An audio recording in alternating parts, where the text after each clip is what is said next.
Hello cooking crazy channel में तमारू स्वागत है। थंबनेल में तमे जोयुं एम के आजनी जे रेसिपी छे मसाला सींग अने मसाला सींग छे आपणे दरेक चाट में वापरता होय छे। तो चलो एकदम सरल मसालाओथी आपणे घरे ज मसाला सींग केवी रीते बने ए जोईए। अने रेसिपी पसंद आवे तो विडियो ने लाइक अने चेनल ने सब्सक्राइब करवानुं ना भूलता। तो मसाला सींग बनाववा माटे मैं 1 कप जेटला काचा सींगदाणा लीधा छे जेने शेकवाना छे। तो अहीं जाडा तळियावाळा वासणमां आपणे मीडियम टू लो गैसनी फ्लेम पर सींगदाणाने शेकी लेवाना छे। सींगदाणा जेम जेम शेकाशे एम एनो कलर डार्क थवा लागशे अने अमुक सींगदाणा छे एना फूतरा पण जाते ज उतरवा लागशे। तो बस आपड़ा सींगदाणा छे ए डार्क थवा लाग्या छे एनो मतलब के सींगदाणा छे ए शेकावा लाग्या छे। तमारे आ स्टेज पर सींगदाणा चेक करवा होय तो ध्यानथी एक सींगदाणा छे लई अने आवी रीते फोतरू छे ए उतरे तो एनो मतलब के सींगदाणा सरस रीते शेकाई गया छे। आ एकदम गरम होय छे तो खास ध्यान राखवुं। नीचे उतारी थोडुं ठंडु थाय त्यारबाद पण तमे चेक करी शको। तो सींगदाणा शेकाई गया छे। हवे आपणे एक कॉटनना कपडामां एने लई लेशुं अने 5 થી 7 मिनिट माटे ठंडो करी लेशुं। ठंडा थाय त्यारबाद आपणे एने उपरनी जे स्किन छे ए उतारवानी छे। तो एनी माटे आपणे जे आ कॉटननुं कपडुं छे एने उपरनी साइड आवी रीते राखी अने आवी रीते तमे रब करशो એટલે ફોતરા આસાનીથી નીકળી જશે અને તમે બે હાથમાં લઈને પણ ફોતરા કાઢી શકો। તો શિંગદાણાના બધા જ ફોતરા નીકળી ગયા છે, તમે જોઈ શકો છો। હવે શિંગદાણાના ફોતરાને અને શીંગને અલગ કરવા માટે આવી રીતે ઝારો લઈ લેવાનો છે, જેનાથી આપણે પૂરી કે કોઈ પણ ફરસાણ તળી છીએ અને આવી રીતે તમે ચાળી લેશો એટલે ફોતરા નીચે અને ઉપર શીંગ છે રહી જશે। તો એકદમ આસાનીથી આપણી શીંગ છે અલગ થઈ ગઈ છે। આવી રીતે બધી જ શીંગ તૈયાર કરી લીધી છે।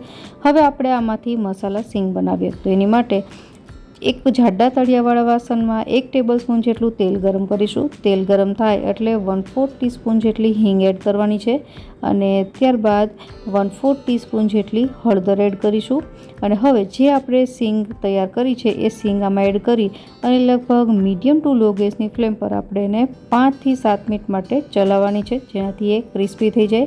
आम तो सींगदाणा आपणे शेकीने ज लीधा छे तो ऑलरेडी क्रिस्पी छे, पण मीडियम टू लो गैसनी फ्लेम पर थोड़ी वार माटे एने शेकी लेवाना छे। त्यारबाद हवे मसाला सींग माटेना मसाला करीए। तो मसाला एकदम सरल छे, घरना ज मसालानो उपयोग करीशुं। तो सौप्रथम आपणे आमां मीठुं उमेरीशुं। तो स्वाद प्रमाणे मीठुं मैं अहीं 1 टीस्पून जेटलुं मीठुं उमेर्युं छे।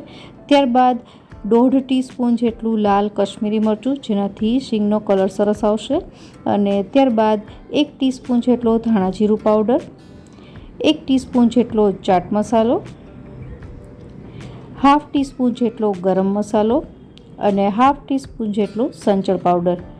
હવે આ બધી વસ્તુને સારી રીતે મિક્સ કરી લેશું અને આ બધી વસ્તુને લગભગ 2 થી 3 મિનિટ માટે મિક્સ કરીને ચલાવતા રહેવાની છે। તો તમે જોઈ શકો છો બધા જ મસાલા કરી દીધા છે, પણ હજી સીંગ તૈયાર નથી। તો બાઇન્ડિંગ માટે આપણે અહીં હાફ ટેબલ સ્પૂન જેટલો ચણાનો લોટ ઉમેરીશું। જે બહાર બજારમાં જે મળે છે મસાલા સીંગ એનું જે ઉપરનું જે કોટિંગ હોય છે એ મસાલા અને ચણાના લોટનું હોય છે, જેનાથી એકદમ મસાલો છે સીંગ સાથે ચોંટી જાય છે। તો આવી રીતે જરૂર પડે એટલો ચણાનો લોટ નાખતા જવાનો અને મિક્સ કરતા જવાનો। अंदाजे मैं ही 4 થી 5 हाफ टेबल स्पून जेटलो चणानो लोट लीधो छे, जेने धीमे धीमे नाखता जेने मिक्स करती जाऊं छुं।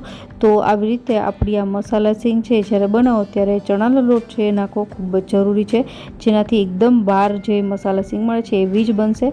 તો તમે જોઈ શકો છો જે મસાલા સીંગમાં બહાર મળે છે એવું જ કોટિંગ આપણી સીંગમાં થઈ ગયું છે। તો છેલ્લે આપણે હવે એક વખત ચણાનો લોટ નાખી અને સરસ રીતે મિક્સ કરી લેશું। તો એકદમ આપણી મસાલા સીંગ ડ્રાય જે બહાર મળે છે એવી જ બનશે। અહીં જ્યારે તમે મસાલા સીંગ બનાવશો ત્યારે સીંગ ગરમ હશે ત્યારે ક્રિસ્પી નહીં લાગે। 1-8 કલાક માટે ઠંડી થવા દેવી પડશે, ત્યારબાદ એકદમ ક્રિસ્પી બની જશે। તો આપણી મસાલા સીંગ તૈયાર છે। હવે ગેસ બંધ કરી દેશું અને આને 1 કલાક માટે ઠંડી થવા માટે રાખી દેશું અને ત્યારબાદ સર્વ કરીએ। તો અહીં મેં મસાલા સીંગ છે સર્વ કરી દીધી છે। આશા રાખું રેસીપી જરૂરથી પસંદ આવી હશે। ફરી મળીએ નવી રેસીપી સાથે, ત્યાં સુધી બાય બાય।